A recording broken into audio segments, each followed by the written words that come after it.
Nang manalo sa second weekly task na Pinoy Big Baby ang mga housemates, nagkaroon sila ng tsansa na bumili ng grocery gamit ang kanilang napanalunang weekly budget. Pwede na natin galunggong, Kayo, Therese. tapos fried Galunggong. rice na may tosino. Tosino. Mag-tosino Lalo tayo. Yung tosino, pwede siyang ihalo sa fried rice. Yung na pinaglutuan. Hindi siya gagawing ulam. 395. I-chop-chop. Yung tosino. Ito yung grocery list natin. Agree naman lahat? Agree? Guys. At nang magdaan ng ilang araw, sina Bricks, Colette at Noemi naisipang ihanda ang tosino na binili galing sa kanilang weekly task budget. Mami Noy, isa-isa ang hotdog, tapos timpla. Yung tosino, pang-apat lang to na tao. Okay. Hindi ako pwede makahingi nito. Pwede. Yeah, secret mo lang. Bilang isa din sa mga nag-prepare doon sa kusina kuya, syempre, nakikita ko din kasi yung iba kuya, like si Colette na ina-approach ako na nagugutom na. Intention ko talaga yung mapakain na sila kasi dapat may energy din. Kuya, lahat ko na tong tosino, no? Sige, pang-apat lang na tao yan.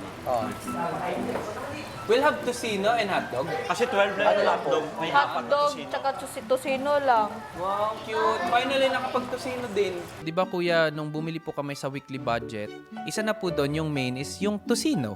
Parang first time ko makatosino. Ako nga din eh. Sana mag-giveaway ang iba.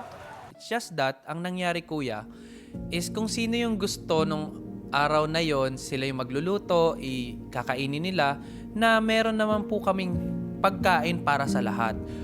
So, ilan ba magtutusino? 8. 7. Sige, ito na. Tosino na to. Yung nangyari kuya, naiya na din ako na magsabi na ikat na yung tosino. Kasi para sa akin kuya, dapat yung pagkain di dapat pag-aawayan eh. Pirag mag-iisa. Bakit may mga tosino? Sandok. Ano yung half-half? Parang nagsabi po ata si Ding Dong noon na gusto naman daw niya ng tosino para makakain, parang ganun po. Ano yun? May nakalagay? Hindi, may pangalan. So, sila. Oh, Hindi sila makain hotdog eh. Yung naabutan po namin doon is siguro 6 na tosino po. Tapos may mga pangalan na po. Patingin mo ano kay? Tosino. Konti lang. Sabi ko bago kami pumasok. Malit lang talaga. Kasi yung kami partner. Either tosino yan? Hindi pa, sa fried rice pa lang. Kaya muna next time na lang. Sabi na. Thank you. Ito yung hindi ko alam Kaya paano dapat gawin. pag bumili ng The powder. What is that? Dapat manalo. Kinaumagahan, sina Patrick at Dingdong tila dala pa rin ang pagkadismaya sa kanilang kinain. Naisip ko kasi siya kagabi kung tama bang i-raise. Pero sabi ko, tingin ko naman tama mag-voice out. Oo. Kasi, If it concerns everyone. lahat. Oo nga, ano nga? Yung about sa food. Ayaw ko. Yeah, I'll help you. Kasi I think it's unfair. It's unfair talaga. Lalo kagabi. It's really unfair. Especially with the tosino. Hindi naman tayo nag-aambag dito ng pera. Di ba? Para mamili ng food. Lahat That's tayo the reason. equal pumasok. Lahat tayo nagkikrave sa masasarap na pagkain. Pero wala tayo sa bahay natin. Di ba? Wala tayo sa bahay natin at hindi tayo Sasabihin ko din nag-ano yan. ng pera. Lahat tayo fair. Hindi po maalis sa utak ko yung nangyari. Kaya sabi ko po kay Ding Dong din na sabi ko kailangan ko tong i-voice out. And saka hindi reason yung, di ba, yung sa tosino. Hindi reason yung konti lang siya. Hati-hatiin niyo para lahat makatikin. Sabihin niyo, pati hindi niyo hatiin yung hotdog, half, tas half ng tosino para lahat makakain. Dali-dali lang hatiin yan. Alam mo yung mga tao din dito, minsan hindi ginagamit yung Hindi, utak. totoo. Hindi ko mag-gets. Bakit kay Briggs lang sila nagpapaalam? Kaya nga.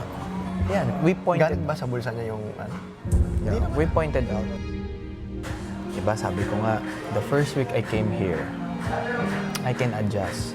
I can lead people. I know how to lead people. Pero this time, I can sense, oh, there's a leader, there's someone na sinusunod yung, okay, I can adjust.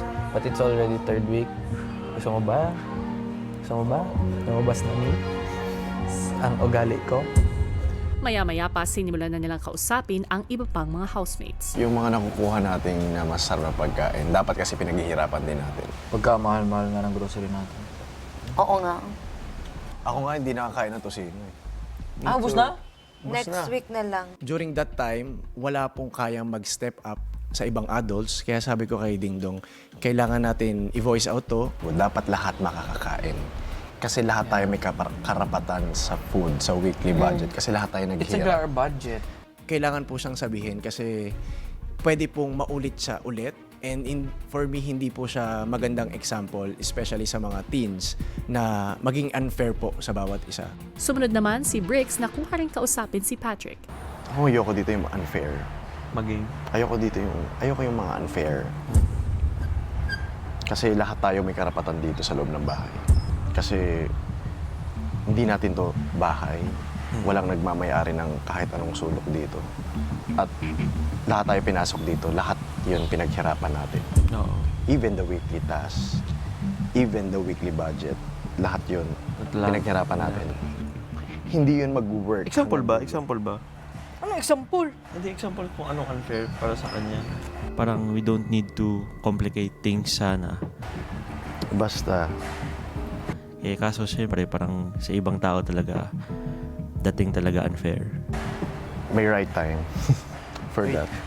Kinagabihan habang iniisip ni Briggs ang tinutukoy ni Patrick, Kanina, andun ka, di ba kanina? May mga bago. Oo, Andun ka, Fiam. Kasi lahat tayo may karapatan sa food, sa weekly budget. Ang sinasabi kasi nila is yung tosino. Doon. Yung tosino. Kasi bakit daw hindi sila nakatikim? Meron din naman daw silang tosino na weekly budget. Napaisip ako, kala ko kung ano, tosino lang pala. Tosino Siguro yun. baka hindi naman lang sa tosino. baka may hindi. mga Baka iba sa pa. lahat yan. Nagka-misunderstanding lang. Pwede lang naman sana siya na i-direct sa mga specific na tao doon. Like sa akin. Pwede lang ditong maging unfair na bagay. Yung pagkain, saka yung pagligo. Wala nang iba. Yung pagkain hati-hati, mga ganun. So siguro may mga napapansin din pala sila na hindi namin alam. nang malaman ni Briggs ang isa sa mga hinaing ni Patrick, agad itong lumapit sa kanila. Maybe need na mag-meeting tayo kung ano yung... Later, wait. Budget? Later, Kuya Bricks. Promise. Kinakailangan to kuyang pag-usapan ng lahat dahil unang-una po, pagkain po yung pinag-uusapan, hindi po typical na gamit sa bahay. When we talk na later, parang in general, we don't General na lang drop na- names, I think. Unless if kailangan mo talaga na you wanna talk, maybe you can talk. Napagdesisyonan po namin na gawin po yun after po malaman yung resulta ng weekly task para isang sakitan na lang po if ever po, kuya.